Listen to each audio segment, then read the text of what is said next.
Hi there. There is a confusion around between left hand and right hand path.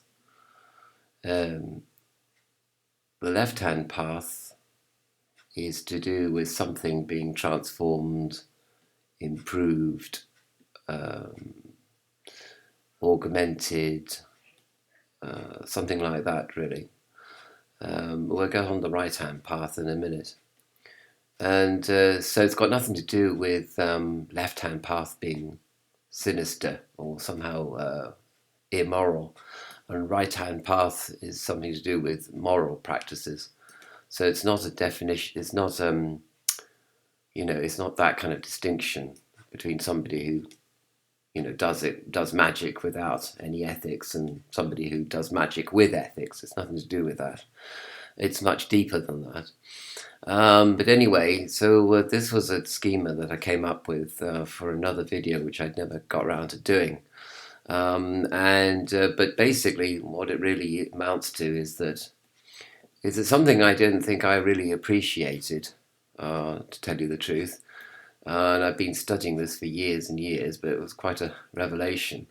Is that if there is something to be transformed, something to be augmented, something to be improved upon, it's nothing much really to do with emotionality or the analytical intellect as such, but perhaps the physical. We'll get on to that in a minute, because to experience the ineffable, it's claimed, you basically need the intuition, and that is the what's so-called rational method, which is to develop the intuition rather than develop the analytical mind or the emotional part of the mind. Not that it's not that you're marginalizing or downplaying the analytical or the emotional. Obviously, they are useful in recording what happens on the intuition level. It's just that it's claimed that the intuition is really what connects you to the ineffable worlds. It takes out your ego defensive lines, as it were. It separates the lines and enables you to sort of wriggle through the defenses and go off on your own, free from the mother and father of emotionality and analytical intellect. It's also claimed that, of course, when you meditate, you calm the body down so the body is not fidgeting and the body is not asleep. So you kind of flatline the physicality of your body, and you draw your emotions into your breath, and you still your analytical monkey mind into your breath, and from this synthesis, if you like, from this method, your intuition is freed. Aleister Crowley compared it to the building of a telescope. He said that Hermetic tradition, the use of magic and meditation, which he tried to synthesize in his system at least, the method of the Far East, of India and China, and the Western magical tradition, he tried to marry them together. And he said basically what you were doing is creating a telescope whereby you could experience better the ineffable, using your intuition, creating an intuition pathway or bridge between the worlds, if you like. And that's the whole point of it. And you're building your telescope, you're maintaining it, and you're keeping it clean, you're polishing the lenses, you're improving all the time on the design of the telescope. You're improving all the time on the design of your methods, your hermetic methods, and you're sort of beginning again all the time, sort of a process of continuous improvement, and a continuous augmentation of your senses, of your sixth sense, and really honing your intuition to such a great degree of sensitivity, in fact, actually, that you need to protect your emotions and your analytical mind, and you need to protect your body even. So the creation of the magic circle was recommended, really, so that so that your emotions didn't suddenly jump in and destroy the whole pattern, and your analytical mind stayed behind, and even your physical body wasn't too much of a distraction to you. So in this way, you'd create sort of an hermetically sealed flask, in which it was possible to connect with the ineffable worlds, and to bridge across between this world and the ineffable worlds, or the ineffable world, crossing the abyss, to put it in Kabbalistic Western magical tradition terms. And this was, this is the left-hand path. This process, which I've described, is the left-hand path. You are doing something. You are being active. You are. It's not exactly that you're praying for something to happen. It's not that at all.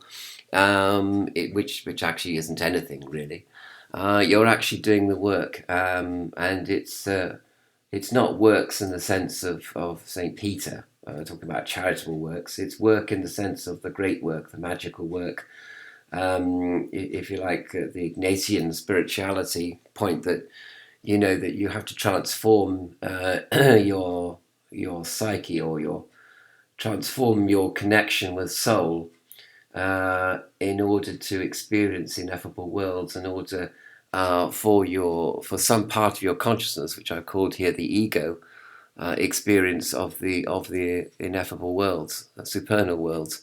Ego is probably the wrong word. It's the residue consciousness which you take with you as a result of the magical processes that you submit to.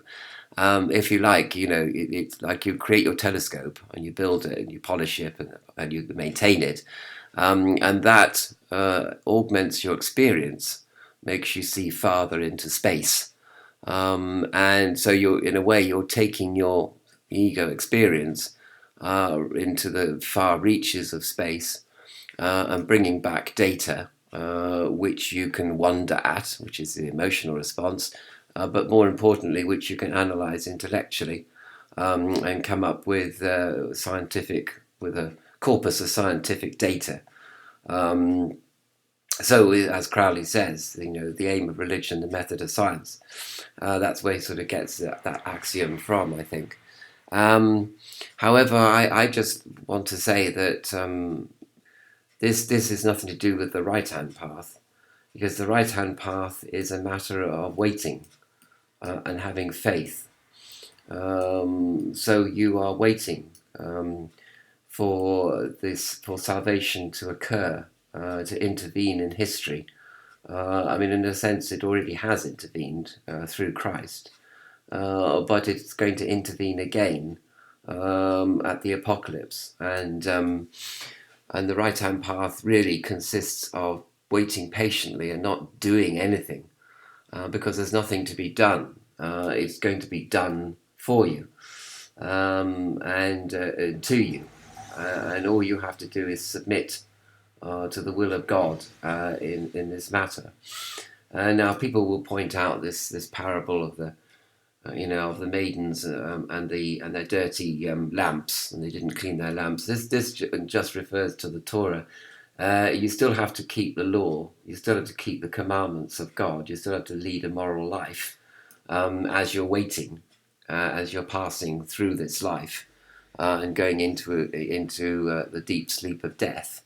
And in order to, and then when you wait, the last trump will awaken the dead, and you will awaken to a new life through Christ. You see.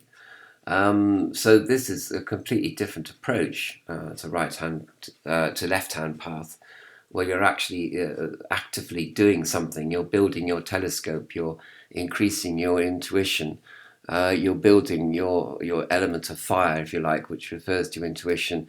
And this element of fire will eventually, it is claimed, create a bridge between you as you are now and spirit. So you're also transforming yourself, and perhaps this will have side effects in transforming you emotionally and making you more successful in your intellectual analysis of what's going on.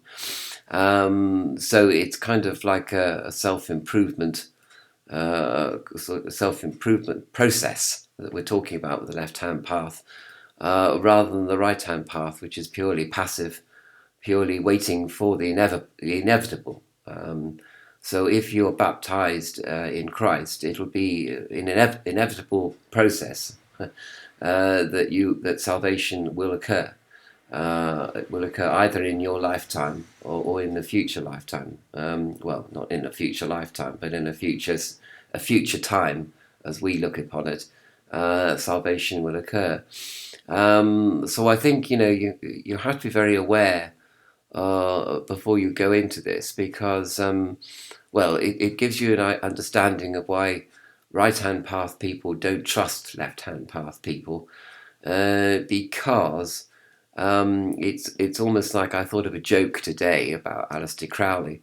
How many egos does it take to reach heaven? One, but it has to be a big one. And a lot of people are skeptical, basically, of the Hermetical tradition, because they say that ego is going to come in from your emotions or from your analytical side, and you are going to attach yourself to a little bit of Hermeticism, a little bit of success, and think that's you've arrived, and you're going to sort of say that little bit of success is God. You're going to make that into your God. You're going to worship a false idol out of any success in meditation that you have, you see, and you're going to say, that's it, I've arrived. And also, I think I'm quite skeptical, because I think if you look into space, you're looking at the face of the demiurge. You're not looking at anything else, in fact. You're not looking at the supernal worlds. You're looking at stars in the firmament, silver stars and hanging in a black firmament, a black abyss. And that black abyss and those little points of light are in fact still of the demiurge. So in fact, however much you hone your intuition is going to be pointing the wrong way all the time. It's going to be not enough. And only the grace of God is enough to give you the full vision of the supernal worlds, and that grace is by the will of God and not by your will. So again, this perhaps is a third reason why left-hand path practitioners are held in great suspicion by right-hand path people, because they are saying that you're anticipating the will of God rather than waiting for it to manifest in your life. You see, and it's like as if you've got a captain, okay, in a ship, and you're the bosun, you're the guy who's driving the ship on the wheel, and you're anticipating the orders that come from you, that come from the captain. So you're turning the ship before the captain tells you to do so, because you think that you know the seas better than the captain. But that's not the point, because in fact, A, you should obey the captain at all times, and B, in fact, the captain does know the seas better than you do, in actual fact.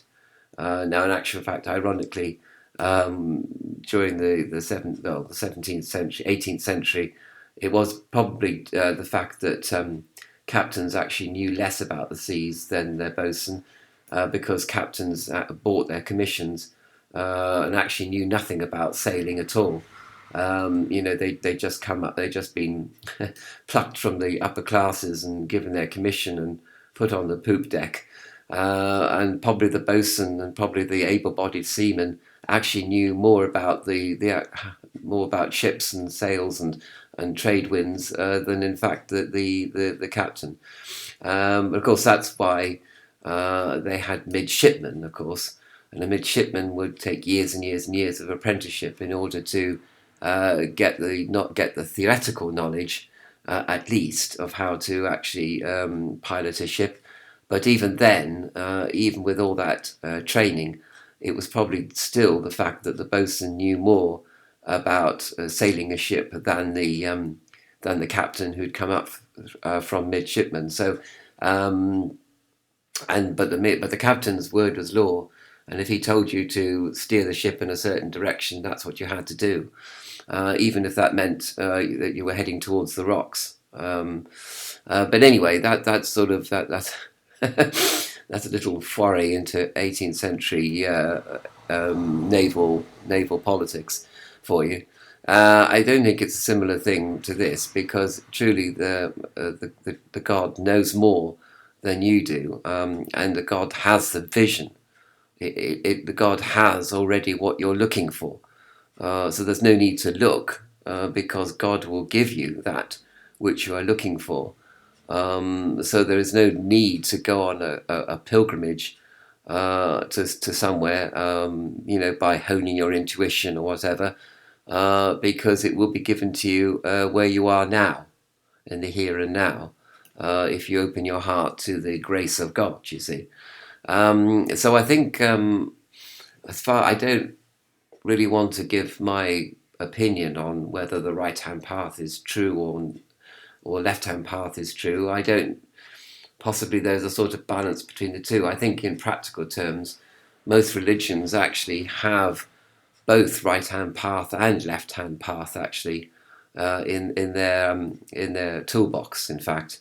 But they wouldn't like to admit that. But I think they actually do. So I think that there's a little bit of right-hand path and left-hand path in every mystical religious system, in fact. So perhaps there's a balance to be struck between the two. I don't know, but I mean, I for my own part, I can't really see. I mean, Hermeticism hasn't worked for me.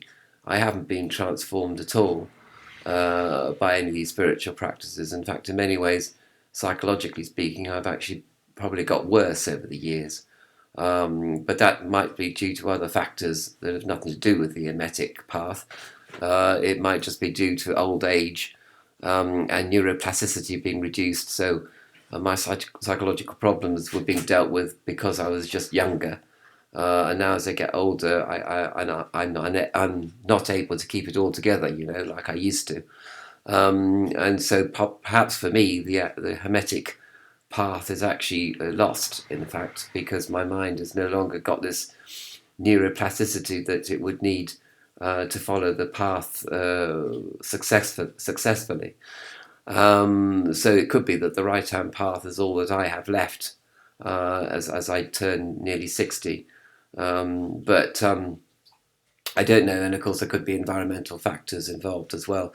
It's not easy or advisable to sort of isolate one set of circumstances and say that's the causal factor. We live in a multi-causal universe, and it could be a number of reasons really why you have not been successful over the years on the Hermetic path, and who knows, the failure on the Hermetic path may actually open you up to the right-hand path, which is in fact the path that you should have been on in the first place. So I think this video actually begs more questions that in fact it answers, really. And I apologise about that, really. In case you were hoping for some sort of answer, all I've really done is defined a couple of terms and just created a big question mark over the whole matter.